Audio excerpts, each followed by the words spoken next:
The future is how. Have you asked yourself today, what's next for me? You're not alone. We've all felt that way at some point. My name is Pferd, and for years I've helped the brightest minds at Google and Stanford and people around the world shape their futures.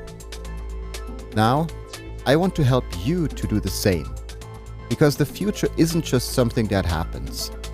It's something you can create, starting right now, from within. Instead of waiting to see what happens next, let's explore how you can make it happen.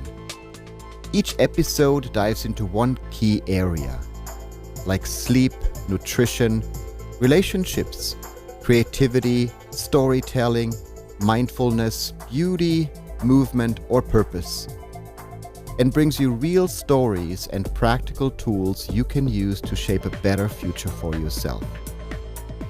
So, what's one step you can take today to create what's next? Let's dive in and explore how to build a better tomorrow, starting right now.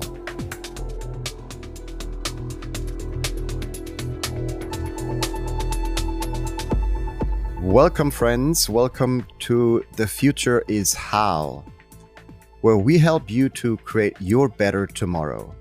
I'm your host, Pferd, and today we're exploring the art of storytelling. These aren't just tools for artists. They are powerful ways to shape our future, both personally and in the work we do every day. And I'm super excited to welcome Kalle Ryan to the show.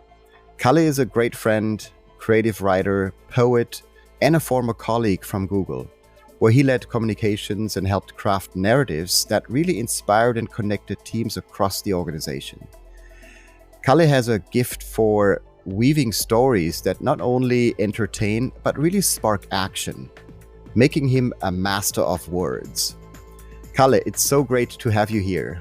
It's great to be here, Frederick, and that's a wonderfully generous and lyrical introduction. I will try and live up to that, but thank you. Master of Words. Maybe I have a t-shirt that says Poetic, but maybe I should put Master of Words. That sounds like a great title, but thanks for having me. It's great to talk creativity, it's great to talk storytelling, and generally it's just always great to talk to you.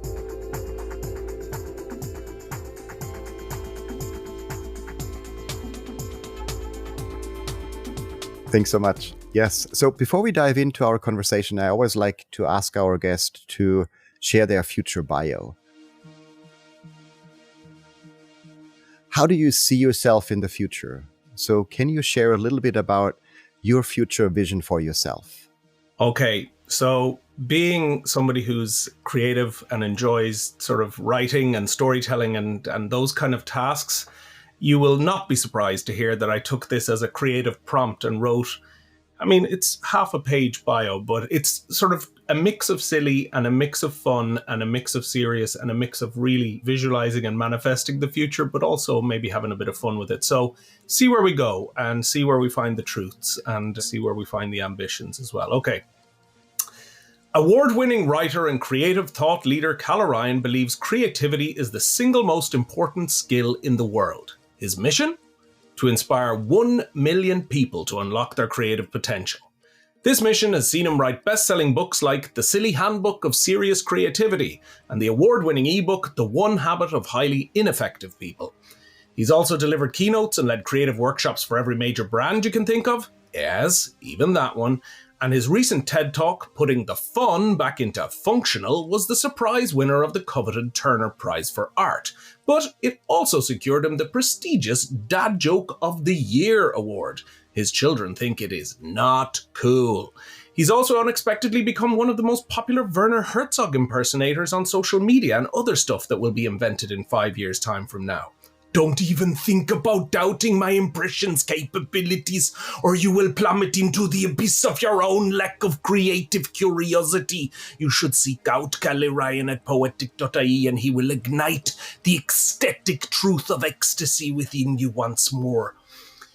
Kalle's philosophy for both life and work is refreshingly simple and has been his guiding star. That philosophy is get creative, make a difference, have fun. And this mindset has opened doors to rooms full of decision makers, artists, and dreamers that he once admired as a young man. Sometimes they agree with him, sometimes they don't. But mostly they admire his t-shirts. He has very cool t-shirts. And in the spirit of sparking new ideas, Kalle urges you to make the choice to do something creative. Right now. Do it. Your future depends on it. Actually, his creative mission depends on it too, actually. You are quite literally one in a million. But most of all, Kalle is grateful. Grateful to live a creative life, and for the continued opportunity to share his creative superpowers with others and to ignite that same creative spark within them. And he is immensely thankful for the flexibility all of this affords him to live a richer life with his family, shaping their days in the way they choose to, as they explore new creative horizons together. That's my bio.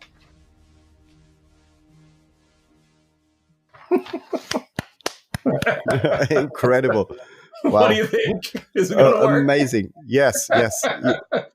So, yes, incredible. I knew that, our listeners are going to be in for not just a treat, but like really something truly creative, right? Where this just inspires, right? And it inspires in a way that I want to become Kalle Ryan, right? I want to be me too.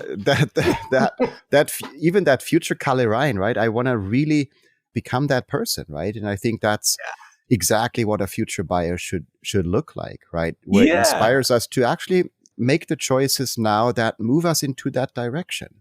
Yeah, so, and we are just the stories we tell, Frederick. We process everything through stories, and so why not write a fantastical, fun version of the future and then just start doing it and being it? And like when I came up with those titles for the books, I was like, yeah, I'm going to write those. Those sound like fun, Amazing. So.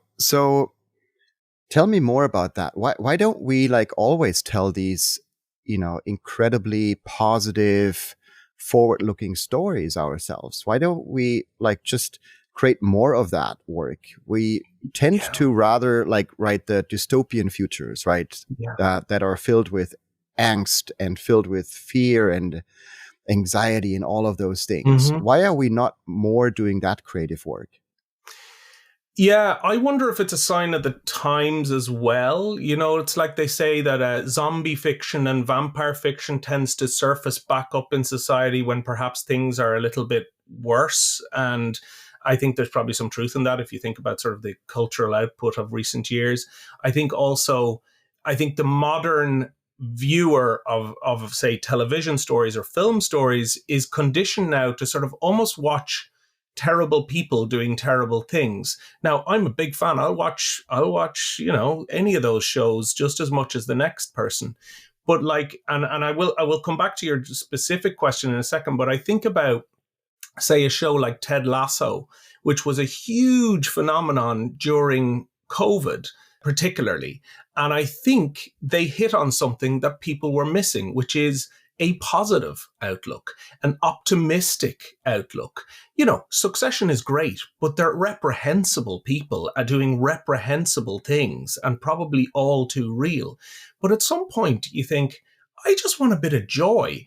And in the same way, I think about like, okay, what if I'm writing my story, which I am, you're writing your story, we're all writing our story every day. Why don't I write a version of that? So when you gave me the prompt, I was like, that's a good creative prompt. And every artist and creative and storyteller wants a prompt to go somewhere. Sometimes you see them in the daytime walking around and something captures your imagination. But also sometimes people feed you prompts. And I think this was a good prompt to think about, where do I want to be? Where do I want to go? Maybe this will take more than 5 years. Maybe it'll take less. But it's a better way of framing that idea to tell it like a story, as if it has happened, because it's all those things: visualization, manifestation, journal entries do the same thing. And it's far better than that classic interview question where it's like, where do you see yourself in 5 years? It's not the same. It's like it immediately sparks the Mitch Hedberg joke. I don't know if you know him, one of the great comedians of all time, very creative, great storyteller, great joke writer. But his one was, if somebody asks me that, like, where do you see yourself in 5 years? He always says, I want to say to them, celebrating the 5th anniversary of you asking me that question, because that's the best he could come up with in that moment, right?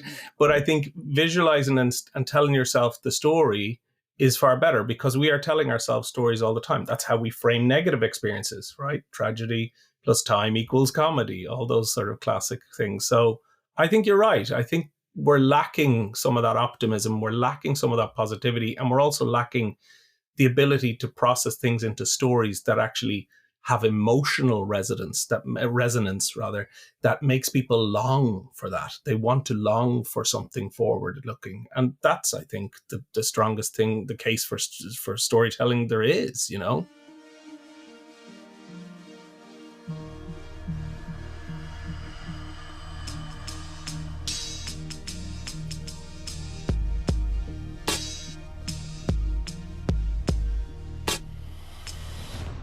That's wonderfully framed. So if we step into a time machine for a moment and go back to the early days of Kalle Ryan, right? You might be one of the lucky ones that were born as a poet and a creative writer. So what was the first story you ever told that made you realize that storytelling is such a powerful tool in your life, right? What was that epiphany when you felt like, oh, this is something really cool. There is power in stories, and I want to do more of that. That's a great question, because I haven't, like, I think about sort of milestones in my life where you have these moments where you realize this creative thing won't go away. It's what drives me. It's who I am. I love the creative act. And I love the creative act even when there's no audience, right? In fact, sometimes it's better because you're making it for yourself. It's like you can't determine how an audience is going to perceive something, or the climate might be wrong for that creative idea at that time. It's not that the idea is bad. It's just maybe it didn't work at that time.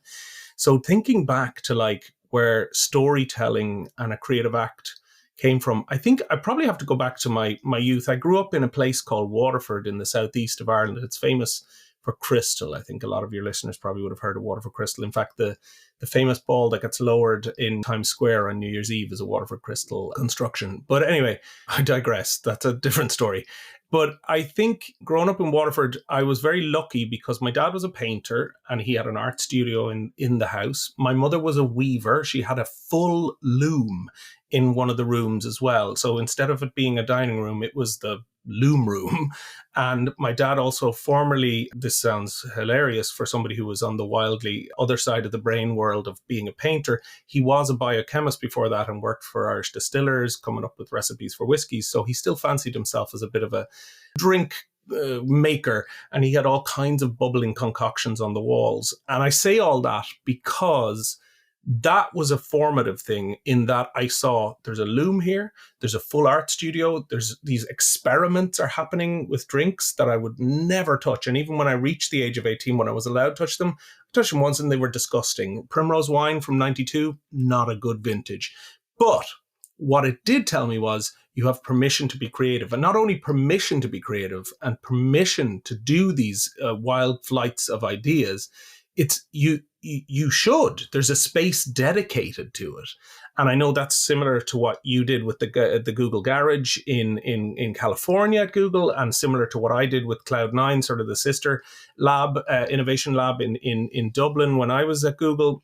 And I think when I come back to your very original question, which is like, when was there a story or a creative moment where I realized this is a thing for me? I actually have this vivid memory, and I actually only just thought of this the other day, funnily enough. I remember being in Sweden as a kid, so I'm half Swedish, half Irish, and going to visit my grandparents in Sweden in this little town called Trollhättan, which is, for anyone listening, it's now does film production and stuff, but in those days it was kind of a little hamlet outside of Gothenburg. And I remember going with my grandmother to church because that's what she did. She was a good Lutheran. And I remember being sort of transfixed by this pastor who was doing all this kind of wild gesticulating and telling a story. And I was like, looking at him going, he's quite good at telling a story. I'm not sure I care about the story. In fact, I don't think I fully understood it. And then I remember coming home and my parents were like, what did you do today? I said, I went to church with my grandmother. And they were like, oh yeah, what was that like? And I whatever reason, I launched into this impersonation of the preacher, and I was doing all this stuff of taking off my glasses, going, da da da, and it was very, very emotive. And the two of them were roaring, laughing. And like, even an hour later, my dad came in and goes, Kalle, do that impersonation again of the preacher. That was very funny.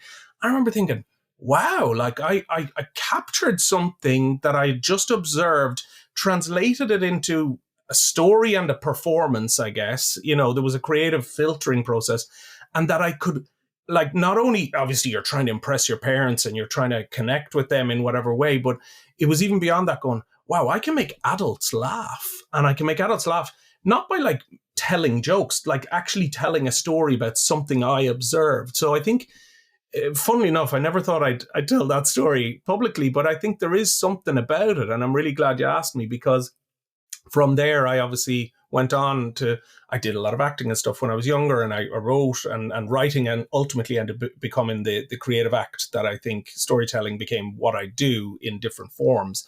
But that probably was a pretty formative moment. So thanks for bringing up those memories.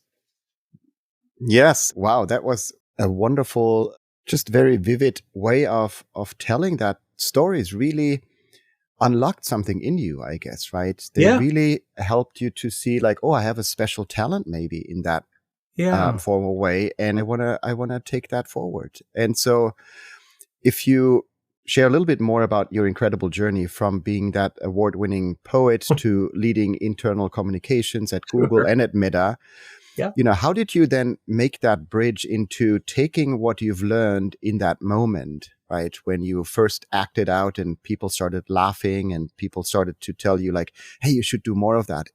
How did you bring that into like the corporate world? What was that experience like? Yeah, that's a really interesting moment in my life. And as you probably know, I wrote a piece about it, which I call bringing Batman to work. And I'll give you sort of the short version. And if the listeners are interested, they can visit my website afterwards. And there's a piece there, or perhaps we can link it in the show notes. But ostensibly, I'd been living quite a creative life anyway, and I'd written some plays. I was very grateful to have some success with those. And I was a performance poet. I founded a poetry festival in parallel to advancing in quite a good career at Google. I when I joined in Google in 2006, you know, in the Dublin office, there was only a few hundred people, you know, and by the time I left, there was, I think, something close to 7,000 people in the Dublin office. So I initially was working in the sales teams, and I had an itch, you know, to do more and to communicate. And so when the role came up for internal communications, it was essentially to be the exec communications lead for the head of Google. And I got it on the strength of, actually, interestingly, I still remember sitting in the interview with John Hurley, a great leader who I'm lucky enough to still be in contact with, and Ronan Harris, who subsequently went on to become the head of Google there as well. And I remember in the interview, I had this moment where I sort of said to him, look, I think there's room here for creativity. I think there's room here to do more. It's not a one and done email that you need to be sending out. And by virtue of some of the creative work I'd been doing out in Dublin, I'd been running a show. The Irish Times had put out this really lovely list of the 100 most creative people in Ireland at the time, or creative catalysts, the 100 creative catalysts. And I was named on it, which was like a big deal for someone like me who wanted to be a creative person. And I was still trying to marry those things with my work. I was still bringing creative twists to little bits of communication in the teams I was in. But so I think that clinched something for them in terms of hiring me. And after that, I was kind of off to the races, because they gave me permission to be creative. And what I describe in the Batman piece was essentially saying, for the longest time, Bruce Wayne was my corporate identity. That was who I was at work, to the point where I was known as Kalle Ryan, because in Sweden, people who are called Karl, the nickname is Kalle, same way as Fred for Frederick, that kind of thing. And outside there, I was Kalle, and Kalle was the creative. He was Batman. And then I thought one day, what if I bring Batman to work? What would happen then? And I sort of, to extend that metaphor further, I sort of realized, oh, that's my superpower. Although ironically, we know Batman doesn't actually have superpowers. He has the superpower of a big corporation around him. So I guess that's ironic. But anyway, it doesn't matter. It doesn't serve my story. And if you know nothing else about stories, make the story more interesting than perhaps sometimes the way it should, the truth. Although that's probably not a great bit of advice. Anyway, the reality was, once I brought that creative mindset to work and I think it's also critical that I was given permission to be creative, I was able to accelerate my career pretty exponentially, because within a couple of years, I was looking after more than just executive communications in Dublin at Google. Within a couple of years, I was at Meta, and that creativity went further, where I started creating videos and set up an entire internal video communications team around me. I was hosting video shows. I was interviewing fascinating people, Sheryl Sandberg, Adam Mosseri at Instagram, Nick Clegg, former deputy PM. These are really big minds, and it was all thanks to me just having a sort of a more creative mindset. So, you could do a video news show at any company, but I said, why don't we do it in the style of John Oliver with headlines and that kind of thing? I used to joke with my friends, say I'm the only person who gets to have like a bit of fun and playful, making fun of Mark Zuckerberg and get paid by Mark Zuckerberg to do it. So it was a really cool thing. And then on the back of that, I ended up sort of moving into a unique role that effectively I created called the head of internal comms innovation. So a lot of that was just coming up with cool, creative, interesting new ways to communicate with people. So there was a natural progression for me as I see it now, but on a sort of if in it, I was just going, I'm just trying to do cool, interesting things. I'm still getting permission to do it. And then by the end of that time, I think the time had come where I was like, I've accumulated a lot of expertise. I've accumulated a lot of ideas. And that's why I felt it was time for me to take all those things, both the creative, the corporate, all the other bits and pieces, and put them into what I now do, which is my own business, Poetic, where I'm helping people with communication, presentation, facilitation of workshops, and really just sparking creativity. And storytelling is embedded within that creativity, right? That is my creative sort of tool, my biggest superpower. But I think that's sort of a very short version of what's been many years to this moment, where I feel like I'm in the right place. I'm doing what I believe is right. And I've always done what I believe is right, but sometimes there's constraints in any kind of situation. Not to say there aren't now, but I think it's a much more freeing experience to be able to bring your creative brain and for people to hire you and go, I'm really interested in how you see this. Because I think you mentioned it at the start, and it's very much the philosophy I have, which is creativity isn't just the domain of artists. Sure, it is, and some people are naturally more creative than others. But I always talk about creativity, and certainly in the workshops I do, is it's a way of seeing the world. And I think that really relates to your body of work here around sort of the future mind state. That, like, if you choose to see the world through a creative lens, you're going to see so much more, and you're going to see more opportunities. And of course, all the things that surround you that are challenging and tough and all that, they still exist. But if you're looking at things slightly differently, you're probably going to see more opportunities, or you're going to see ways of doing things differently. So I guess what I say is creativity is my compass the whole way along, and communications is kind of the North Star. Storytelling is what I'm always trying to do as well.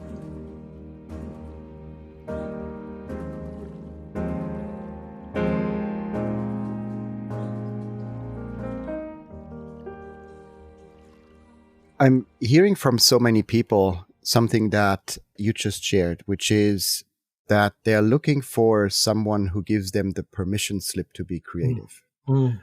You got that permission, right, to be creative from your team members, from the leaders of the organization, and so forth. What happens if people just don't feel like they get the permission to be creative? Is there another way of looking at that? And what I mean by that is that, creativity could also be something that you cultivate, right, with the right practices, that you just exercise literally as similar as a muscle. So, Kalle, one thing I would love to do on this podcast is to share some practical exercises with our listeners, right? Something they can try today to ignite their creativity. Yeah. Do you have some simple practices that you want to share with people so that they don't end up like spending a lot of time just looking around for the people that give them their permission slip. Because I also Right. believe that nobody should actually give you permission to be creative, right? You should always Agree. move forward and use your creativity in the best way possible. Absolutely. And actually, I was going to say that before I give some of the practical stuff is you're better off asking for forgiveness rather than permission. Like that's generally the way. And like I framed it certainly that I got a lot of permission, and I did. There's no way to deny that. But I also just went ahead and did it. Like with the video stuff, it was like, I'm just going to make a pilot, and then they liked it. Right. So I think that's a definitely, I agree with you on that. Like just go ahead and do it. And also creativity loves constraint. So work within the walls that you're given, because sometimes you get more creative to figure out how to make it interesting, right? In terms of practical tips, there are many, right? The one that I always go back to and I use a lot in my workshops is an exercise called glimmers. And the originator of this that I read about is a lady called Pam Houston, I believe is how you pronounce her name. And she had this, there's actually a lovely piece she wrote about how she came about this. But essentially the glimmers is, and I'll get to the quote here exactly, because I wanted to make sure I'm fair to her in terms of how she framed it. She said, okay, when you're stuck with a creative prompt or a problem, instead just write down all the things that have arrested your attention lately that have glimmered at you in some resonant way. Set them next to each other and see what happens. So what that means is, and the way I do it in the workshops is I say, okay, grab a pen and paper, or in this day and age, a lot of people have a laptop, and write 3 glimmers. So 3 moments that sparkled, that glimmered at you, that maybe you didn't notice too much in the moment. It could have been somebody laughing across a room. It could have been you saw somebody sitting on the side of the road and maybe there was a conversation happening. It could have been something else. And I always say, write one about something that happened in the last 24 hours, write one about something that happened in the last 10 years, and then the last one, write something that happened at any time in your life. And the best thing to do here is just set a time limit. So this can flex depending on how much you want to do. But I think for a beginner, take 5 minutes or 10 minutes if you're feeling like you want to really go for it, and write 10 minutes nonstop. And some of those minutes will be you thinking, what happened in the last 24 hours that was interesting, or something that I noticed. And when that 10-minute timer goes off, stop. Just let it go. Go to the next one. Go something that happened in the last 10 years, then 10 minutes of that, and then stop, and then go for something that happened at any time. And what's really interesting, if you recall what I said about Pam Houston there, she said, now set them together and look. Are there any things that resonate between them? Is there a theme? And often it's kind of an act of journaling to some degree, but there's a creative writing component here, and there's also a free writing component. That's why I like it, because it kind of opens up your mind a bit in terms of the way you want to approach it. But what's interesting is no matter what you write, it always gets at the heart of what you're actually thinking or feeling, and you will be able to trace interesting lines.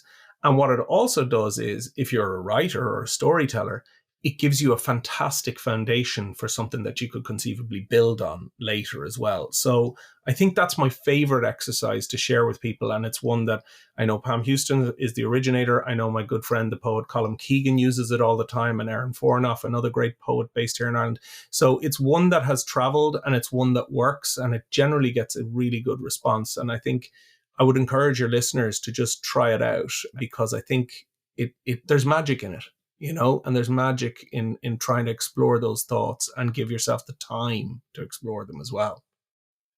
Wonderful. Thank you so much for sharing that. And it's such a simple but powerful way of, as you said, get into that also free flow state of mind, right? Mm-hmm. Where you just get into that creation mode, right? Which is sometimes so powerful, even if you don't see the value in the beginning, right? What you're creating, there might be connections that appear afterwards. There might be new ideas that are sparked. So it's truly a gift. Thank you for sharing that gift with us.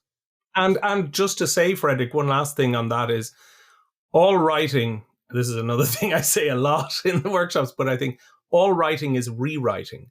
So the great part about that is that's your free one. You don't have to worry about any audience or anything else. It's for you. But then you might find something that you can rewrite that becomes a thing, you know? And even if that never gets out into the world, I think there's something beautiful about that. And I think that's the art of crafting a story as well. So anyway. Yes, beautiful. It reminds me of an exercise we actually did last time you were visiting me over here with your wonderful family. And I remember we were in a circle and we chose the exercise one word at a time, right? Where Yes. someone started, with a random word, right? And you go in the circle one by one, just adding one word at a time, right? And it was so beautiful because, a mix of adults and children, of all of us, trying to build a sentence that has some sort of meaning, right? And I think beautiful sentences were built, right? And you end the exercise literally by just agreeing or applauding when you feel like the sentence is complete in some form or some way. Yeah, and my kids still remember that because it's such a way of, building also connections with each other, right? Around these stories that you craft literally together, right? Equally. And so when I do that with leaders in workshops, right, as a warm-up exercise, we create those moments of inspiration, but also of fun, right? Just fun crafting something together equally. And so it's not the leader in the room who decides what story is going to be shared and told. It's everybody that participates. And I think that's a very interesting way of looking at storytelling as well, that great, we can listen to the great storytellers, but also we have that ability to craft stories together, right? Yes. And sometimes with these little exercises, we can do that. Yeah, and you're creating a world premiere every time because it never existed before, and you all did that together. Absolutely, yeah. So you're saying we're actually innovating, right? Of course. Always, Frederick. What else is there?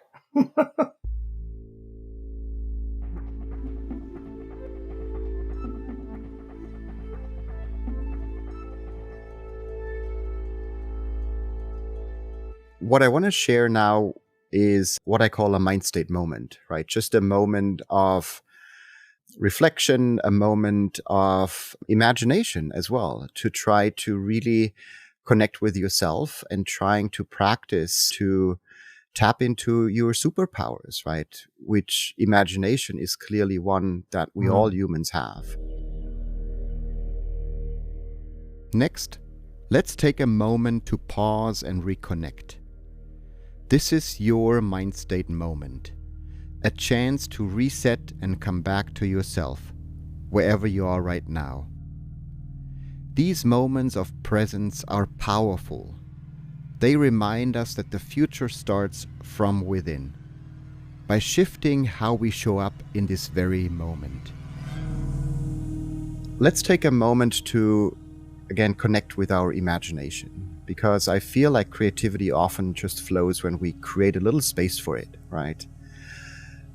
And you don't need to be in a quiet place, whether you're walking or working or just listening. We're going to invite you to use more creativity in the next couple of moments. So take a deep breath in through your nose. And as you exhale, just imagine you're holding a book in your hands. Just imagine that. And imagine that these pages are blank. And with every breath you take in and you breathe out, you're ready to write something new. So literally you time your writing with your breathing. And with your next breath in, just think of an idea. Could be something from your day that stood out. It could be a moment, a conversation, or just something you noticed. And let that idea be the first line of your story while you continue to breathe in and breathe out.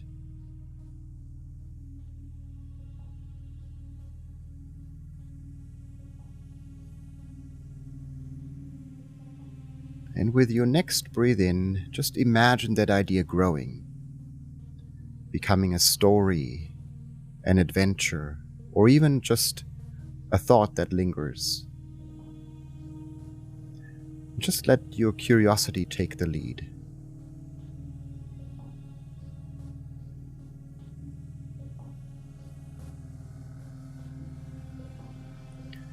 Now picture yourself walking through a forest of ideas, right? Each tree holding a possibility, a new story waiting to be discovered. Some are fully formed, others are still seeds, but all of them are part of your creative landscape.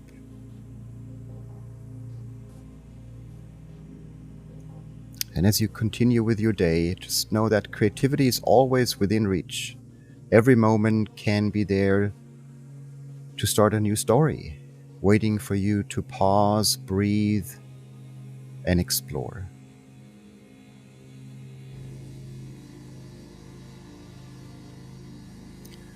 Great, thanks for taking that mind state moment with me. So, Kalle, I like to go back to some of the thoughts that you've shared in the beginning, where we really talked about imagination, right? Trying to imagine that future story that you want to see happening. And there's a great quote from William Arthur Ward, who said, "If you can imagine it, you can achieve it. If you can dream it, you can become it," right? I think that's a very powerful way of bringing that together.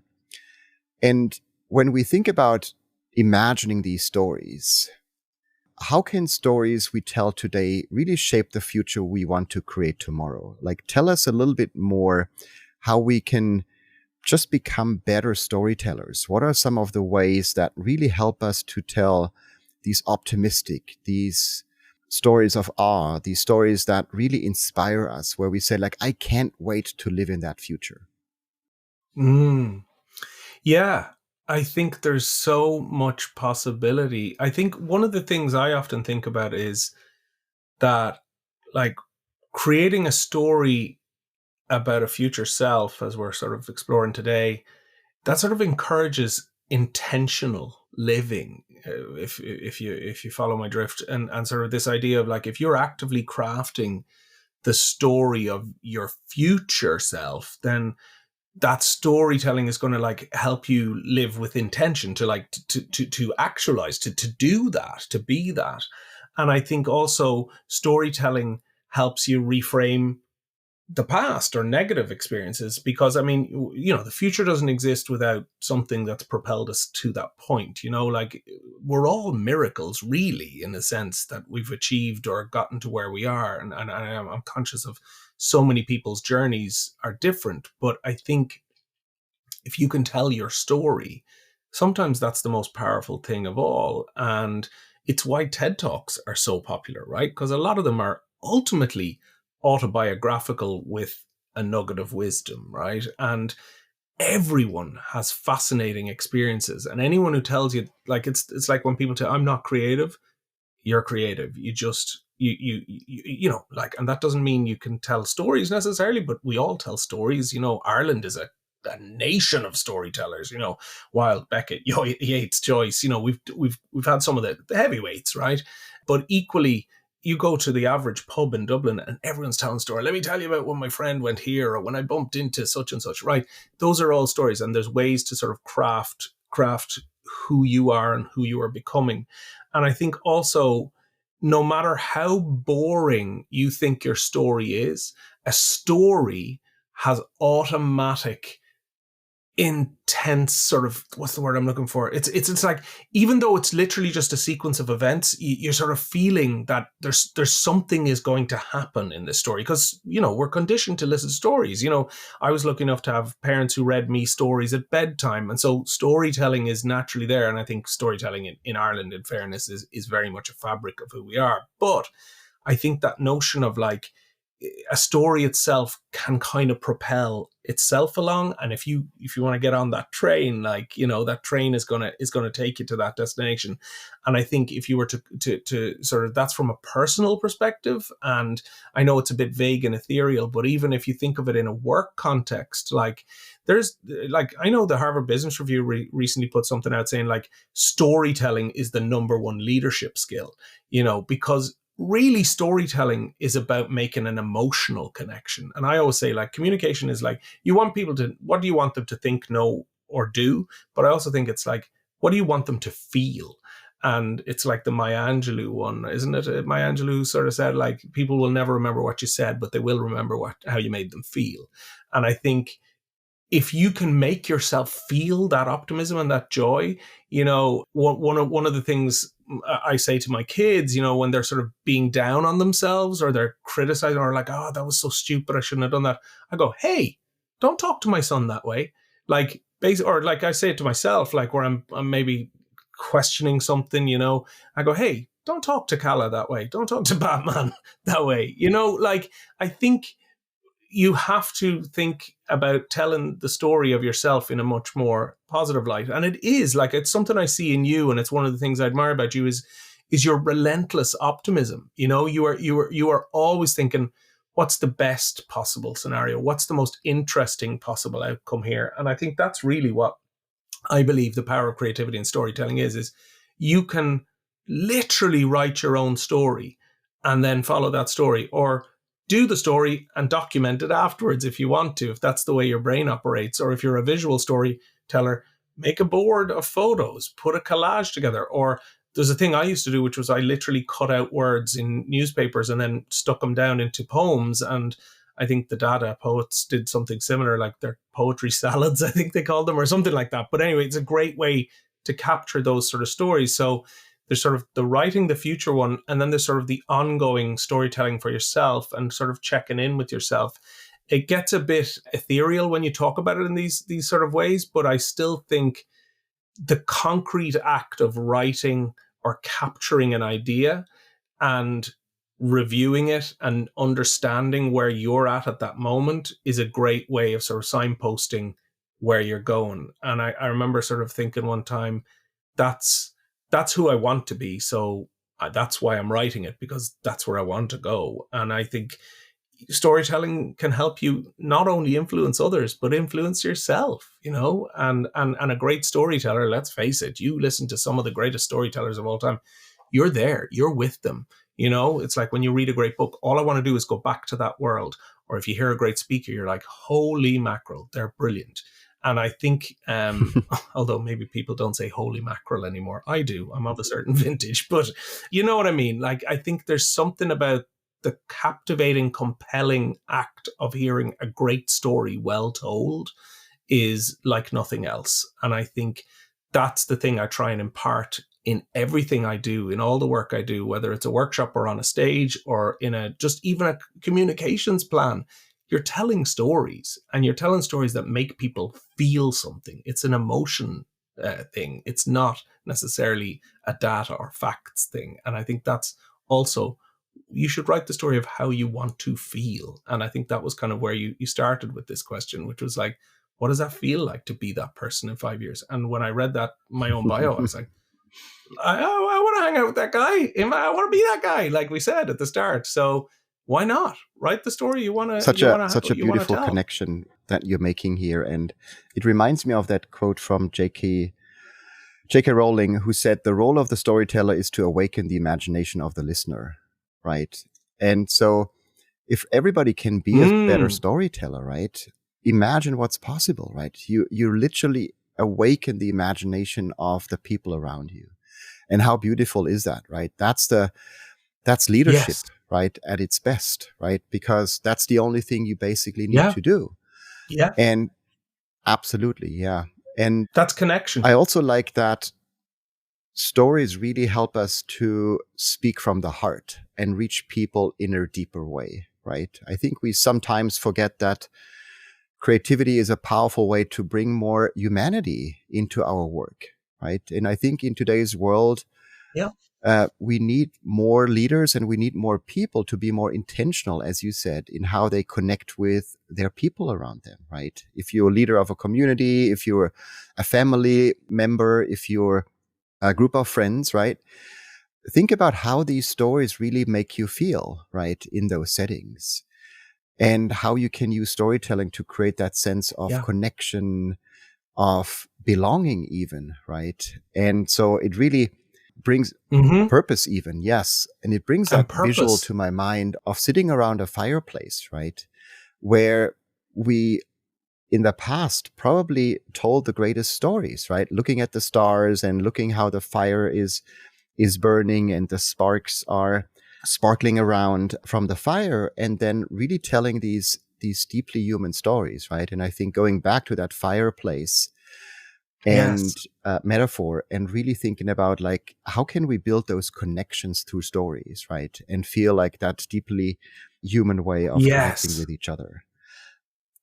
I think you have something really powerful there, and I think just to say, to build on that, human connection is built through stories, because that's kind of that isn't there that saying about like you live as long as the last person who's able to tell a story about you or who remembers you. And I think I remember hearing years ago, and I'd love it if you have listeners in Australia, I'd love for them to give me the actual facts on this, but I remember a friend of mine had spent time with an Aborigine tribe in Australia, and he had been told that in the tribes there was one member whose job was to be the storyteller. And so let's imagine that tribe had a 1 mile radius that they covered. And his job was to remember the stories of that specific stretch of land and to recount them to the juniors in the tribe, and for that then to go on so that the stories stayed alive. I don't know if that's 100% accurate, but I always loved that idea that there's somebody dedicated to be the storyteller. And I think even in our society today, there are people who are the dedicated storytellers. For me, I think a lot of them are stand-up comedians. They're the ones who are actually probably the bravest to tell stories now that actually connect us to what we're actually thinking or what we're feeling. There's a little bit more boldness with what they're doing. And I think also journalists, true journalists who are actively seeking out stories to tell, are the ones who are connecting us to purpose, to meaning, to belonging, to emotion, to community and conviviality. And that idea of sitting around a campfire is absolutely the sort of the centerpiece of that, and it's expanded. And I think, look, I'm going to be biased, but I think storytellers and creatives are really the ones who give us meaning in this world, and the rest of it is what happens when you're busy making other plans, like John Lennon said. So I think you're right. I think certainly the stories can help you in ways that we can't even probably fathom on some level.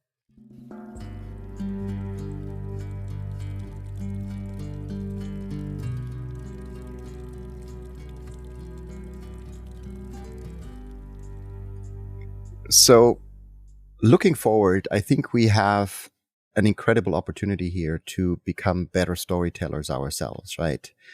And that is with the use of AI, right? I think we have a wonderful partner now that really helps us not just write stories or poetry in a way that we've never probably imagined, but also having someone we can brainstorm with, get creative with, ask questions, but also being asked of, something that we value or we find that is purposeful for us. So how do you think AI and technology is helping you as a storyteller and a poet in the future?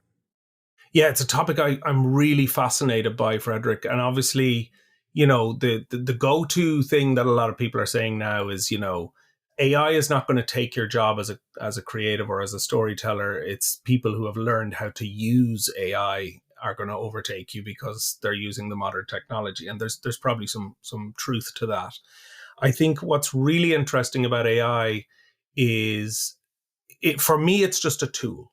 And it's just it's another toy that I can use to help me. Like for me, a lot of the time, it's about maybe condensing text that I want to work with. I don't think so. From my perspective, the AI tools, for example, the Geminis and the ChatGPTs of this world, are not creative, really. What for me, all of those AI large language models are really just a remix. And I remember there's a great Irish writer who lives in Sweden, Phil O'Connor. He wrote recently, and he sort of said, like, what those things do is regurgitate crappy writing, and we all know that crappy writing is not good, right? So that's one take on it. But I think there's some truth to what he's saying, in that I still believe that the human mind, the creative mind, has to give that initial spark and that initial piece of impetus, the creative idea, to allow that tool to bounce back with whatever it is, if you even need help with your grammar and those kind of things. I think it's only obviously going to get better, and like there is a sterility to the stuff you see in those. I find, and also interestingly, as somebody from Europe like yourself, there's quite an American sort of language tone to them sometimes as well. Now you can adjust it and tell it, please write more like the wonderful Marina Hyde from Guardian and make it more sarcastic, and it'll do it to a certain degree. I think where it has real value for me anyway is, like you said, where I'm like, I need you to start interrogating me to try and help me explore where I need to go deeper. Like, because sometimes I think you're stuck in that, and certainly creativity and storytelling can sometimes be quite a solitary existence, certainly the sort of the artistic pursuits. And I think it's good to have feedback. Now, nothing beats a human piece of feedback, somebody you trust, love, adore, respect, who can tell you the true, unvarnished truth of it as well. Or even just a bit of affirmation and praise goes a long way as well. We're fragile, us creative people. But I do also think that the AI has a place, and that place for me is sort of interrogation research. I like to use it as a research tool. I want to get some details right about, say, certain components of a story I'm writing or a speech I'm writing, where I want to get citations and sources. It's getting better at that. But I also think if you think of it as a partner, then you're probably better off than thinking of it as the replacement, because as good as the art is on those AI generated things, it doesn't even come close to like that painting by my friend James or my father's paintings upstairs. Those have soul in them, and there's no soul in an AI generated piece of art. It's a remix of loads of other great art, and it can look magnificent and it can evoke things. But by the same token, so can a scribble on a page. I might get just as deep an emotional connection with it. So for me, it's a collaborative tool that maybe allows me to further my own ideas by questioning things, or certainly just playing with it, being able to play and get some information. But as an active creative tool, I'm not sure it's there yet. And almost on some part of me almost wishes that it doesn't, it's not even I wish, I don't think it can replace that, because you still need an idea. And the idea that's the most vital soft skill we're going to have in the future. Like even the World Economic Forum said by 2027, creativity is going to be the third most in-demand skill for any job in the world. That's pretty telling. And it makes sense. In a world of automation, in a world of AI, of course, those things are going to take over certain facets of any working day or anybody's personal life even. But you will not be able to replace the creative idea, the spark. And that is what makes us human. And that's why I'm not worried about AI turning into Skynet or whatever it might be. Like, I don't think that's a worry, because I'm a creative person and I believe everyone has creativity within them. That's my job, to bring it out of people. And I think that's what makes me feel more optimistic about the future, because creativity is going to be the most important thing. I think critical thinking and empathy are pretty big ones as well. But I do believe, and this is sort of where I build all of my work around, is if I can help you be more creative, then I think I can help you in the future. And I think that's a big part of the story I'm telling. And I'm really glad I can tell that story today with you. Amazing. Thank you for sharing that story, Kalle. And I took note of something you just said, which is that we humans are fragile characters, right? We, want to hear feedback from a friend if our creative work is not that good. And, but we want to hear that feedback in a way that it doesn't break us, right? It's kind of like it's helpful in a way. And sometimes a hug goes a long way, right? And I think that's what yes, AI still can't do, is giving us a good hug when you said, Yeah, AI can't give me a hug. I think that's the headline from this interview, my man. AI can't give us hugs. And kudos to you for sparking that idea. I think AI can give us, feedback. It can help us to become better writers, and it's very powerful. Yeah. But sometimes if we feel like our creative work is not where we want it to be, right? We need someone to give us a hug and say, like, it's okay. You gave your best, you tried, and that's most important, right? And then exactly. Or give you a hug and say, that's brilliant. Well done. And like, all of those things are important, but you're right. And I think that still comes back to that idea of emotion. And for me, communication, creativity, all of these things that I care about, that I want to bring out in others, and that you bring out in me, I bring out in you, right? From the minute we started working together and became friends, like, there's inspiration there. And I can get inspiration from AI, but there's no soulful connection. There's no emotion for me. It's a cold thing. It's like how brilliant a Stanley Kubrick movie is, but it's ice cold, or Christopher Nolan, who I adore, but it's ice cold. I need emotion in my storytelling. And I think that's where we really get the best out of these things. Absolutely. Yeah. I wish I could give you a hug now for this virtual hug right here, for this wonderful conversation. No, I mean it. Kalle, thank you so much for joining us today and sharing your insights. It's been a pleasure. Pleasure, Frederick. Really lovely chatting to you. And I always come away from conversations with you going, yeah, I got to think about that a bit more, because that's a really good idea. Or like, you just say something very in your gentle, sort of thoughtful way, and I go, that's pretty profound. I need to go off and ponder that a little bit more. So thank you, and thanks to the listeners out there for joining in our conversation. You know what I mean? It's lovely to know that maybe somebody listened to something we said today and it sparks them on a creative journey. And that's another one in a million. That's another person who's going out there and doing something new, making a world premiere of their creative thought, and took it from in their mind to a page, to a canvas, to a whatever form they want. And maybe it sees the light of day, maybe it doesn't, but that moment happened. And I think that's a beautiful place to be. Wonderful. Yeah. It's so clear that storytelling and creativity aren't just tools for artists, right? As you mentioned, they're essential for anyone looking to lead, to connect, and to shape a better tomorrow, shaping a better future. So to our listeners, think about how you can start using storytelling in your own life, right? Maybe it's writing, speaking, or simply sharing your thoughts with someone. Every moment is an opportunity to bring creativity in your world. And remember, the future isn't something that just happens. It's something we create, story by story. And Kalle showed us today how to do that. So Kalle, where can our listeners find more of your work and connect with you? Probably the easiest thing to say is my website, did I say three of them? Well, you don't even need that part. Poetic.ie, Poetic.ie. So poetic.ie, it's where all my work is. And also you can find pieces I've written that I mentioned today, like the Batman post, and I've written about creativity at length. And even there's even posts on there about you and me doing your book launch in Dublin. So if anybody would like to come and find me there. And also you can write an email to me. I'm always happy to hear from other folks with creativity and ideas, Kalle@poetic.ie. So please reach out. I'd love to talk to you. Thank you again, Kalle. And to all of our listeners, thank you for joining us on The Future is How. If you enjoyed today's episode, please share it with someone who might need a little creative inspiration. Together, we can shape a better tomorrow. Until next time, remember, the future isn't something that happens to us. It's something we create, one story at a time. Thank you so much.